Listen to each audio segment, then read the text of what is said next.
আকারে কথা না বলে। এই যে পাহাড়টা দেখছি এটাই গারেশ্বর।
জাগানো রাখমত ওই জায়গাতেই যাবো।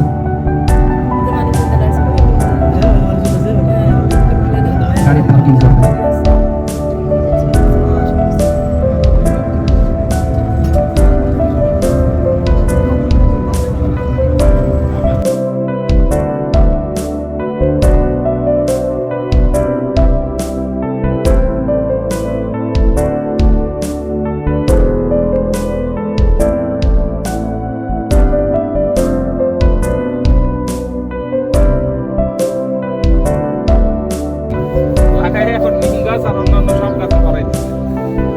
এই গাছের নাম এরা বলে হলো চিয়ার গাছ।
হজযাত্রীরা এখানে এসে ক্যাম্প করে হজ করে। নাই এসি নাই কিচ্ছু নেই। বড় আরাফার ময়দান, বিল্ডিং যেগুলো দেখা যাচ্ছে এগুলো সব খোলা আকাশের নিচেই রাত 7টি অর্থাৎ 10 তারিখে 7টি, 11 তারিখে 21টি এবং 12 তারিখে 21টি, মোট 49টি পাথর। এই হলো মুজদালিফার মোটামুটি ইতিহাস। আর মুজদালিফার করণীয় সেখানে কি করতে হয়। এরপরে মুজদালিফায় রাত্রি যাপন শেষে ফজর নামাজ পড়ে এরপরে গাড়ি ছাড়াই আপনাকে আপনার মিনাতে যে তাঁবুতে ছিলেন সেই তাঁবুতে হেঁটে যেতে হবে। আরাফার ময়দান 5 কিলো হতে পারে রাস্তার জন্য। তিনি এখানে এই যে পাহাড়ের কোন তিনি সমুদ্র থেকে এই কোন যে পাহাড়ের সাইড দিয়ে ড্রেন সিস্টেম করে আরাফাতে যেন হাজিরা পানি পান করতে পারে এই জন্য তিনি একটা নহর তৈরি করেছিলেন, যেটাকে বলা হয় নহরে জবাইবা। হাতের বাম সাইডে দেখুন পাহাড় ঘাসে চলে যাচ্ছে লাহাতি। এইটাকে বলা হয় নহরে জবাইবা। একজন মহিলা, এটা মুজদালিফা স্টেশন, এখান থেকে ট্রেন যা আসা হয় হজের দিনের জন্য।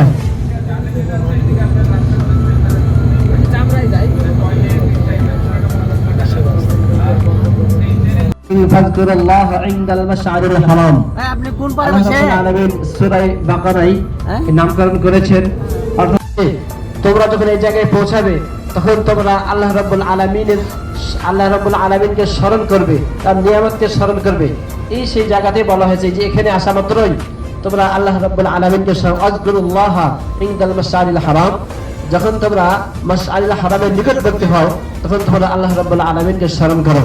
এটা সেই মাশআরিল হারাম যেখানে আদম আলাইহিস সালাম, নূহ আলাইহিস সালাম যেখানে রাত্রি যাপন করেছিলেন, এটা সেই জায়গা না।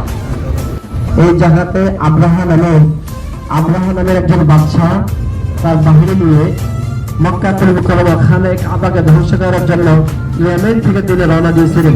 এই জায়গায় আসা মাত্র তৎকালীন যারা খানে কাবার দায়িত্ব ছিলেন তারা আল্লাহ রাব্বুল আলামিনের কাছে দোয়া করেছিলেন যে আল্লাহ রাব্বুল আলামিন 5টা দিন এই তাঁবুতে হাজিদেরকে রাখা হয়।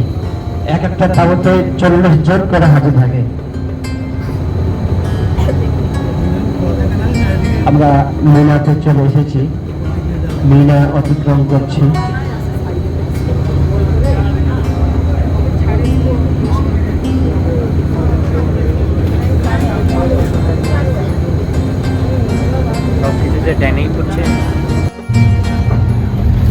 আমরা হাতের বাম পাশে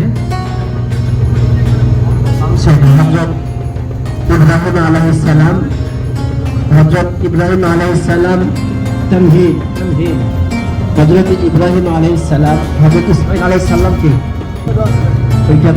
ওইটাকে চিহ্ন দিয়ে রাখা হয়েছে, আছে তো অবশ্যই সামনে।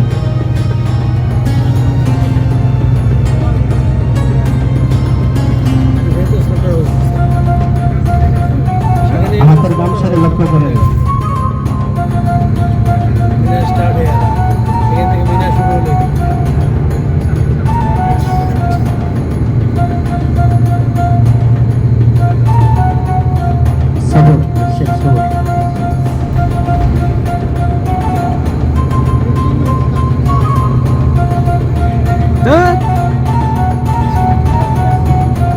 যে জায়গায় হযরত ইব্রাহিম আলাইহিস সালাম সাইয়্যিদুনা হযরত ইব্রাহিম আলাইহিস সালাম তার পুত্র হযরত ইসমাঈল আলাইহিস সালামকে কুরবানি দেওয়ার জন্য নিয়ে এসেছিলেন, আমরা সেই জায়গাটার সামনে কত হাতের বাম সাইডে করলাম।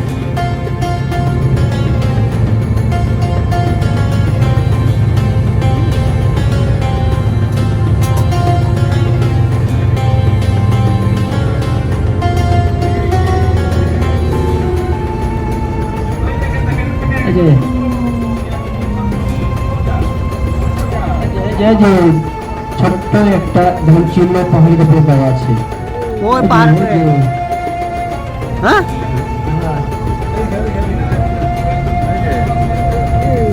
ক্রস ছোট ঘর, হ্যাঁ হ্যাঁ হ্যাঁ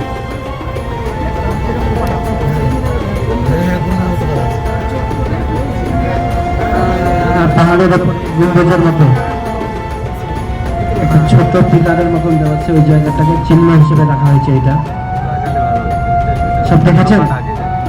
ইনশাআল্লাহ।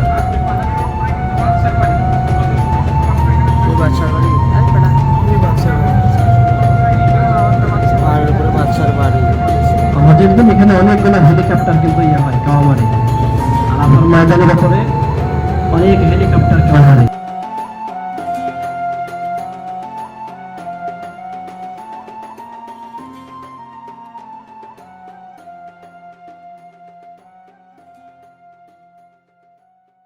সম্মানিত হতেছে কেরাম, এই যে তিনটা আছে না এখানে দুইটা জিনিস আছে, তাবুতে দেখেছি এখানে দুইটা জিনিস আছে। এই যে এখানে শয়তানকে পাথর মারে, যে এই জায়গায় তিনটা আছে না, যে তিনটা ঘরের মতো গোল দেখতে পাচ্ছেন না, এখানে তিন জায়গাতে শয়তানকে পাথর মারে, ঠিক আছে। আরেকটু পিছনে একটা মসজিদ, আরেকটা পিছনে মসজিদ, মিনারওয়ালা মসজিদ দেখেন না, মিনারওয়ালা মসজিদ দেখতে পেয়েছেন? এই মসজিদটার নাম হচ্ছে মসজিদে খায়েব।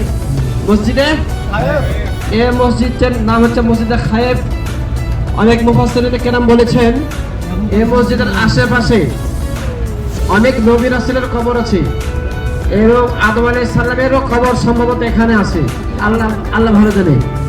তাহলে এখানে মসজিদে খায়েব আছে এবং জানারা এখানে আছে এবং তাবু আপনারা আশেপাশে অনেকগুলো দেখতে পাচ্ছেন। সামনে আমাদের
সবার উপরে যে মাথা পাহাড় মাথাটা দেখা যাচ্ছে ওখানে